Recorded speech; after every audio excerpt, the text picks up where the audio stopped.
प्रकरण 3। द्विशरीरी संत। पिताजी, यदि मैं किसी दबाव के घर लौटने का वचन दूं तो क्या दर्शन के लिए बनारस जा सकता हूं? मेरे यात्रा प्रेम में पिताजी शायद ही कभी बाधा बनते थे।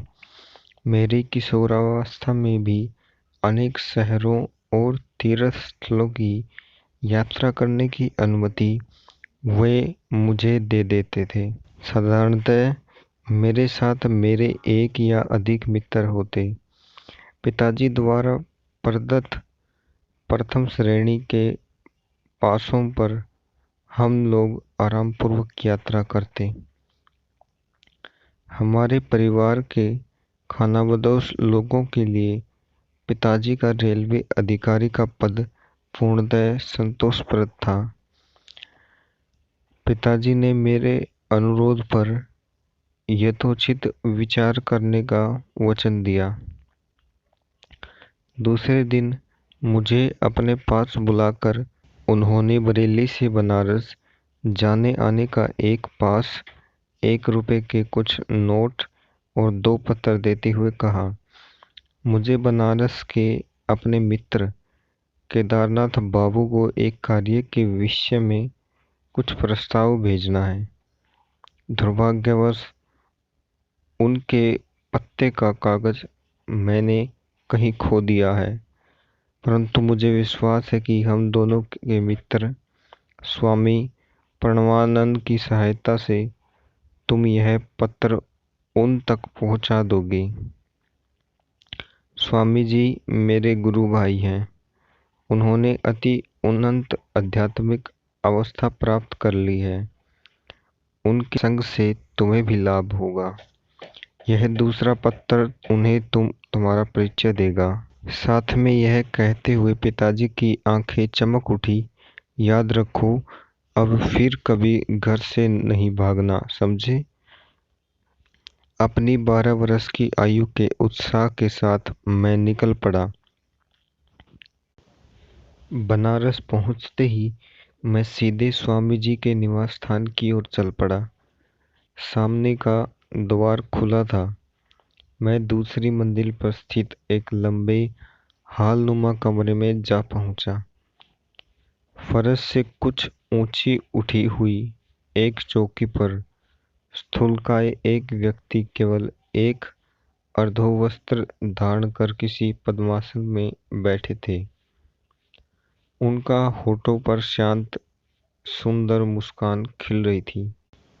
मेरे अवांछित प्रवेश के संकोच को दूर करने के लिए किसी चिर परिचित मित्र की भांति उन्होंने मेरा स्वागत किया। बाबा आनंद, बाल सुलभ आवाज में उन्होंने इन शब्दों के साथ मेरा हार्दिक स्वागत किया। मैंने घुटने टेक कर उनका चरण स्पर्श किया। क्या आप ही स्वामी प्रणवानंद जी हैं? उन्होंने स्वीकारार्थ सिर हिलाया। तुम भगवती के बेटे हो? इससे पहले कि मुझे अपनी जेब से पिताजी का पत्र निकालने का अवसर भी मिलता, उनके शब्द निकल चुके थे। आश्चर्यचकित होकर मैंने पिताजी का उनके लिए दिया हुआ अपना परिचय पत्र निकालकर उनके हाथ में दिया, जो अब निरर्थक जान पड़ता था। तुम्हारे लिए केदारनाथ बाबू को मैं अवश्य ढूंढ निकालूंगा। संत ने पुनः एक बार अपनी अतीन्द्रिय दृष्टि से मुझे विस्मित कर दिया। तत्पश्चात उन्होंने पत्र पर एक दृष्टि डाली और मेरे पिताजी के संबंध में कुछ स्नेह से भरे उद्गार व्यक्त किए। देखो, मुझे 2 पेंशनें मिलती हैं। एक तुम्हारे पिताजी की सिफारिश से, जिसके अधीन मैं रेलवे कार्यालय में काम करता था। दूसरी मेरे परमपिता के अनुग्रह से, जिनके लिए मैं अपने जीवन के सांसारिक कर्तव्यों को अंत प्रेरणा के अनुसार अपना सर्वोत्तम प्रयास करके पूर्ण कर दिया है। मुझे यह कथन अत्यंत गूढ़ लगा, परमपिता से आपको कैसी पेंशन मिलती है स्वामी जी? वे क्या धन आपकी गोद में डाल देते हैं? स्वामी जी हंस पड़े। पेंशन से मेरा अभिप्राय अगाध शांति, अनेक वर्षों के गहन ध्यान का पुरस्कार। मुझे अब धन की कोई भी इच्छा नहीं होती। मेरी अति अल्प भौतिक आवश्यकताओं की पूर्ति हो जाती है। इस दूसरी पेंशन का तात्पर्य तुम बाद में समझ जाओगे। अचानक वार्तालाप बंद कर स्वामी जी गंभीर और निश्चल हो गए। किसी रहस्यमय भाव ने उन्हें आवृत कर लिया। प्रारंभ में तो उनकी आंखें चमक उठी, जैसे किसी आकर्षक वस्तु को देख रही हो। बाद में निष्प्रभ हो गई। मैं उनके इस अचानक मौन से अवगत हो गया। उन्होंने अभी तक मुझे यह नहीं बताया कि अपने पिताजी के मित्र से कैसे मिल सकूंगा।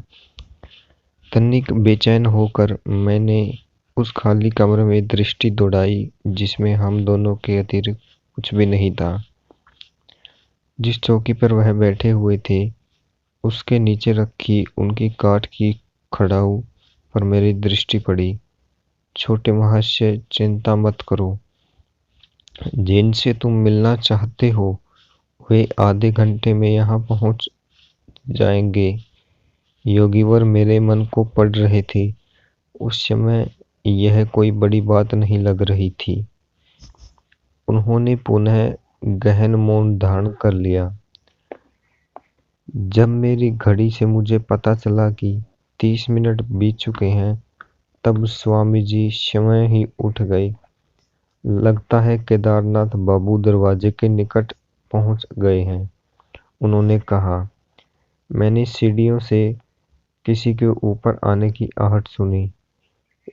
विस्मित अवबोधता में मैं अचानक डूब गया। असमंजस में मेरे विचार दौड़ने लगे। बिना किसी संदेहवाहक का उपयोग करके पिताजी के मित्र को यहाँ बुलाना कैसे संभव हो सकता है? मेरे यहाँ आने के बाद स्वामी जी ने तो मेरे अतिरिक्त किसी से भी बात नहीं की है। मैं चुपचाप उठकर कमरे से बाहर आ गया और सीढ़ियाँ उतरने लगा। आधे रास्ते में ही मध्यम कद के एक दुबले पतले गौरवर्ण व्यक्ति से मेरी भेंट हुई। वे किसी जल्दी में लग रहे थे। क्या आप केदारनाथ बाबू हैं? मेरी आवाज में उत्तेजना स्पष्ट थी। हाँ, और तुम भगवती के बेटे हो ना, जो मुझसे मिलने के लिए यहाँ प्रतीक्षा कर रहे हो? वे मित्रतापूर्ण ढंग से मुस्कुराए। महाशय, पर आप यहाँ आए कैसे? उनकी अभूद्य उपस्थिति से मुझे विस्मयकारी रोष का अनुभव हुआ।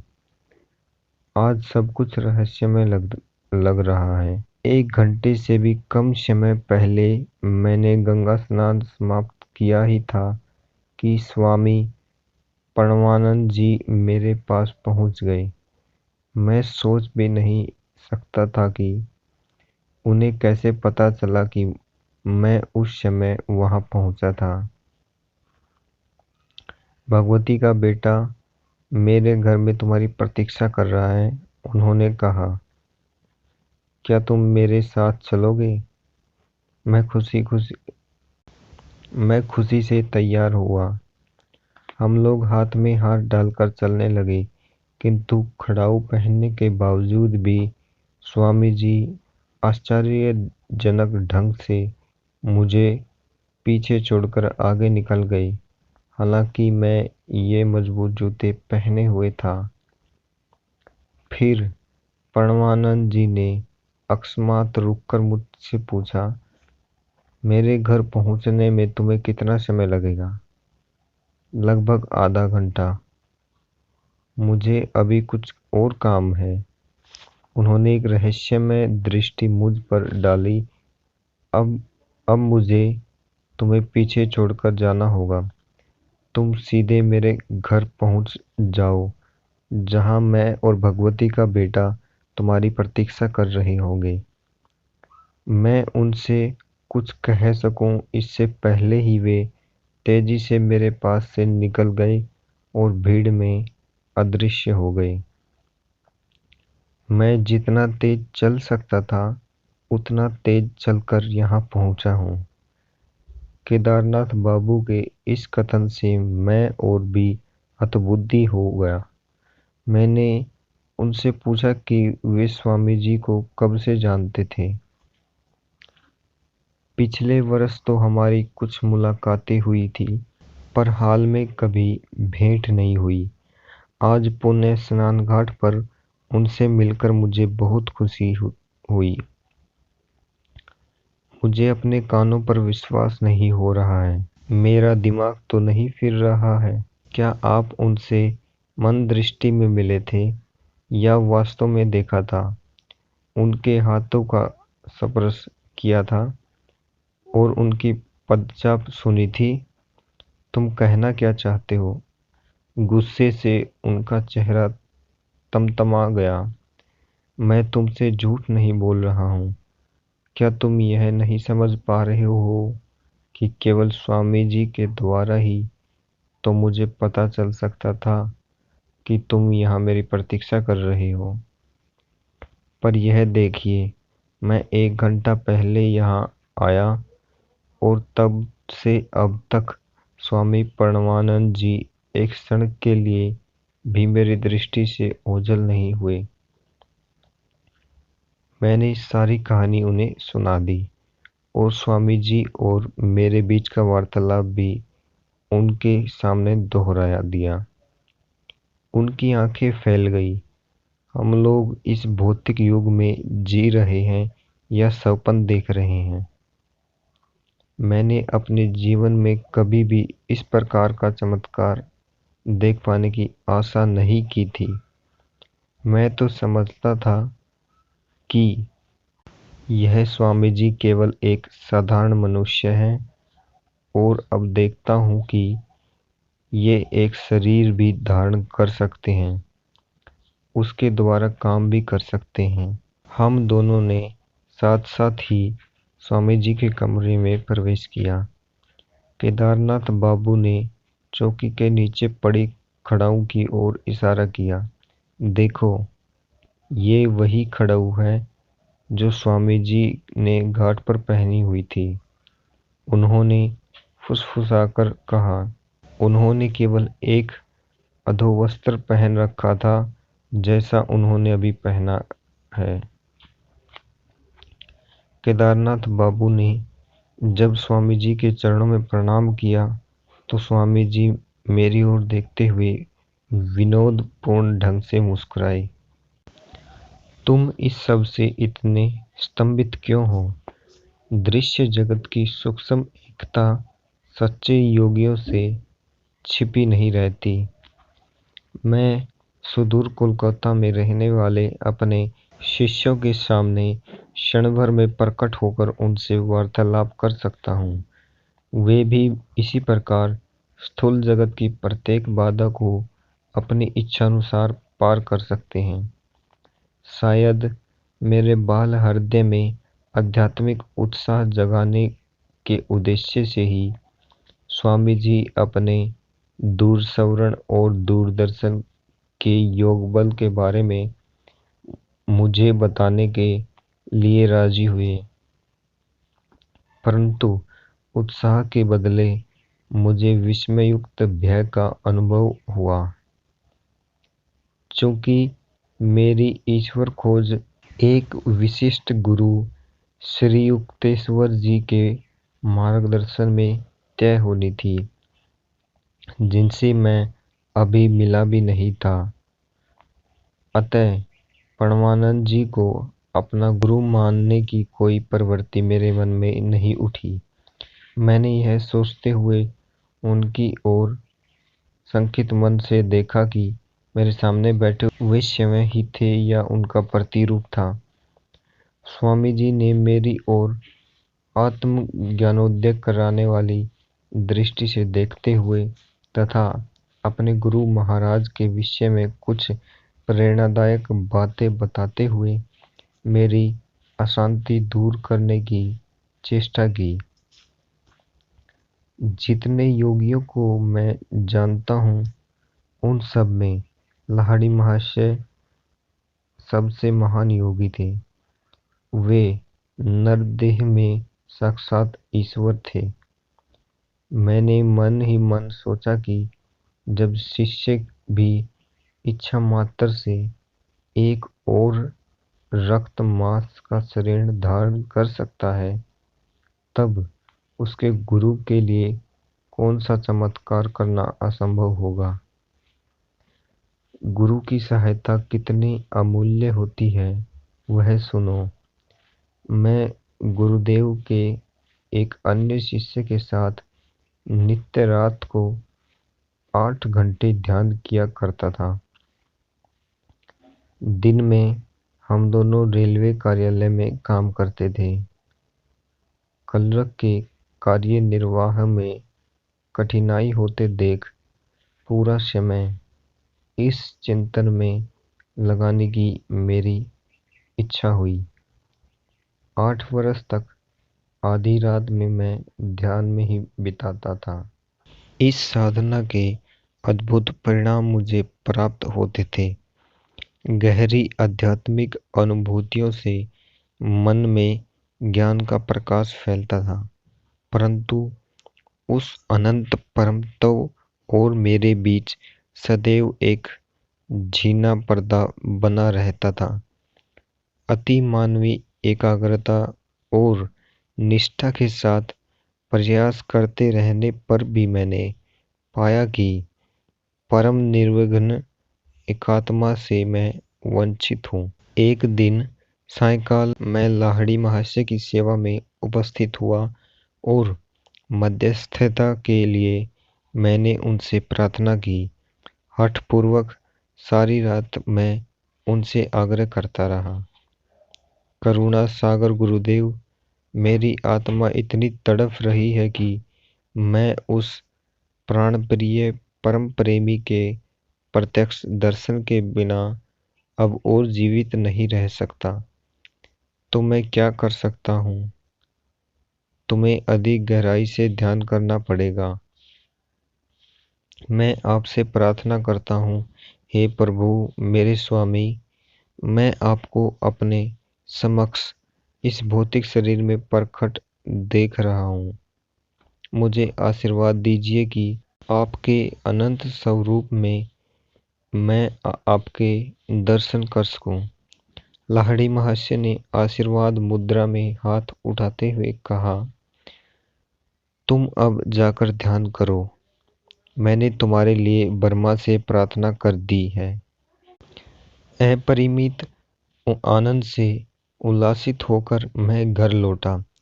उस रात ध्यान में मुझे अपने जीवन के ज्वलंत चरम लक्षण की प्राप्ति हो गई। अब मुझे निरंतर वह आध्यात्मिक पेंशन मिल रही है। उस दिन से फिर कभी वह आनंद पूर्ण स्पष्टता माया के किसी पर्दे के पीछे छिपकर मेरी दृष्टि से ओझल नहीं हुआ।